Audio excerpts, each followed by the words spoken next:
Greetings and salutations. Welcome to another episode of 365 Days of Gaming. Appreciate you taking our time to check out this video. Feel free to like, share, subscribe, comment. Always appreciate it. Now, we've been talking about a bunch of different games that I have enjoyed. And we've talked about a couple of games that may not have fallen on the good or bad scale what we originally thought. But I'm going to talk to you about a game that definitely falls on the bad scale. It fell on it then, it falls on it now. Okay.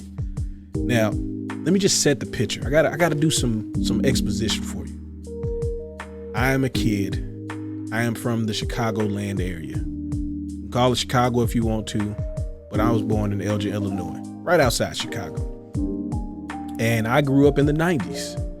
And who is the biggest person, just not even just sports, but just person during that time? It's none other than Michael Jordan. Everything he did was money, right? The shoes, your ballpark Franks that plump when you cook them, Hanes. Everybody wanted to wear Hanes because of Jordan. You want to drink Gatorade, you want to be like Mike.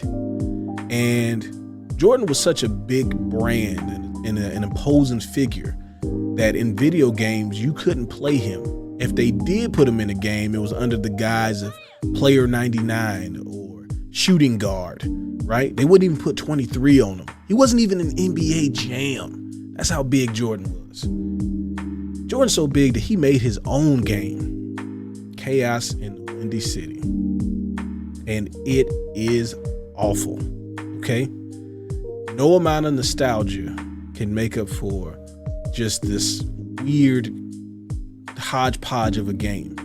Now, everybody wants to talk about how bad Shaq Fu was. And Shaq Fu isn't great. But I can tell you right now, as a kid who played both during their release windows, MJ in Windy City, Chaos in Windy City, whatever you want to call it, is worse than Shaq Fu. And I stand by that, okay? Now, let's just talk about the premise of this game. So, MJ is supposed to go to practice, but instead gets a note, goes to some weird museum. It turns out all his teammates are captured, and he must rescue them with a basketball. I want that to sink in for a second. Just that premise alone. Now, could that premise have turned into a game that was decent? Sure. But did it? No. It did not. Okay. What we got is, first and foremost, the game's slippery. It's like it's always on ice. You jump, Jordan always slides a little bit in whatever direction you jump. So you end up going off of stuff. Then it has the bad platform detecting, where you jump through platforms, not enough to jump onto the platform, just enough to miss it and die. Now, I will give it credit. One of the things is, once you figure out how to do it, is you have to dunk on goals to get power-ups and checkpoints and stuff like that. And I can admit, that's a kind of cool concept, but not cool enough. The different basketballs, not bad. There's like a boomerang one. There's a baseball one, because I guess, MJ wanted to flex his baseball muscles. There is a fire one, right? Because why wouldn't you have a fire one? There's an ice one. There's the purple one that splits into a bunch of different ones and is all bouncy and stuff. I get what they were trying to do. I just didn't enjoy it. And the reason I wanted to highlight it on here is because during my youth, right, especially the mid 90s, I didn't get to purchase a lot of games. You get a handful of games over the course of the system's lifetime, but we worked on the barter system. So what kids would do is we would bring, or you would set up a deal with a classmate or a kid from your neighborhood, right? He finds out you got a game he wants to play. You find out he got a game that you want to play or haven't played, and you trade games. And that was how you got to play a bunch of different games when you couldn't afford to, purchase or even rent the games.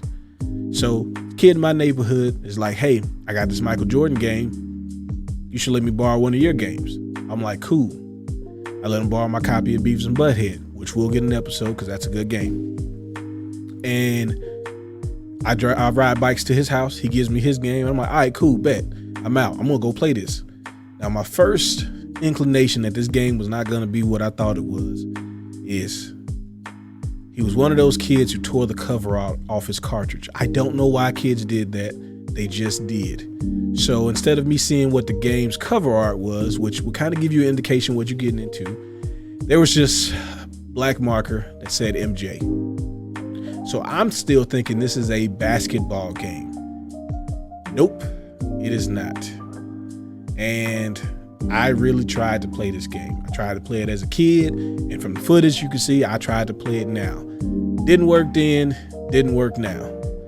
But I wanted to bring up this game to just bring up the barter system because it was a functioning economy within gaming circles. This is how you got to experience things. And sometimes you got a dud. Now, when this happened, you had two choices. Take the L, try to beat the game anyway, or you do what I did, which is get right back on my bike, ride back to the kid's house, and was like, hey man, this ain't gonna work. You gotta have something else, or you gotta give me my game back. Unfortunately for that guy, he did not have anything else. I did let him keep it for the rest of the day because I kind of felt bad. But I was like, yo, you got to bring my game to school tomorrow. I'm not trying to have this game in my house no extra days.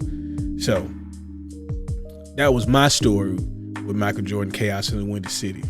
If you have different opinions on what you think this game is or the quality that you think this game is, feel free to let me know in the comments.